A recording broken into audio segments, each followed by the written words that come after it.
এই সরকার স্বাধীনতা সার্বভৌমত্ব রক্ষার প্রহরী হিসাবে কাজ করছে এবং গণতন্ত্রের নিরাপত্তার প্রহরী হিসাবে কাজ করছে।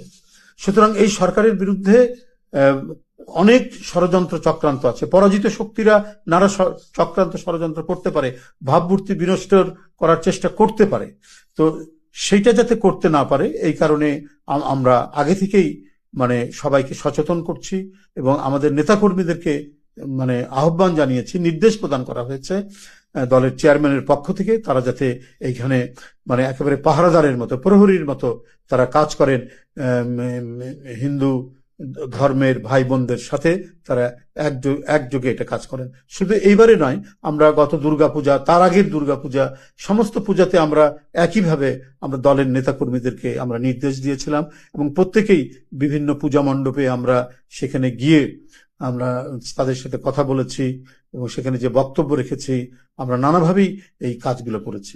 সুতরাং এটা আমাদের ধারাবাহিক যে দায়িত্ব পালন করেছি হিন্দু ধর্মাবলম্বী সম্প্রদায়ের, যে তাদের যে পূজা পার্বণ, তাদের উৎসবে আমরা দেশের নাগরিক হিসেবে তাদের পাশে থাকার, তাদের নিরাপত্তা বিধানের জন্য যে কাজগুলো করেছি। এবারও তাদের এই রথযাত্রা যে উৎসব, অন্যতম ধর্মীয় উৎসব রথযাত্রা এবং উল্টো রথের তাদের এই আয়োজনে বাংলাদেশ জাতীয়তাবাদী দল একইভাবে তাদের পাশে থাকবে এবং তাদের সাথে থাকবে, যাতে কেউ কোনো উস্কানি এবং কোনো ধরনের এটিকে নিয়ে কোনো রাজনীতি করার সুযোগ সৃষ্টি করতে না পারে। হিন্দু, মুসলিম, খ্রিস্টান, বৌদ্ধ, অন্যান্য যে সমস্ত নৃগোষ্ঠীরা আছেন সবাই ঐক্যবদ্ধ, যে তারা বুঝতে পেরেছেন যে কারা বিভিন্ন সময়ে এই জাতির মধ্যে, এই অভিন্ন জাতি, এই অটুট বন্ধনে যারা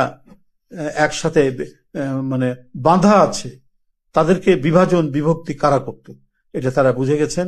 এবং আপনারা গত নির্বাচন এবং নানা সম্প্রদায়ের যে পূজা পার্বণ যে সমস্ত হয়, তাদের উৎসব যেটা হয়, প্রত্যেকটিতে প্রত্যেক সম্প্রদায়ের মানুষের যে উপস্থিতি এখানেই প্রমাণ করেছে যে কোনো ধরনের অপশক্তি আর আমাদের এই জাতির যে মোজাইক ঐক্য, জমাট বাঁধা যে ঐক্য, এটাকে আর ভাঙতে পারবে না।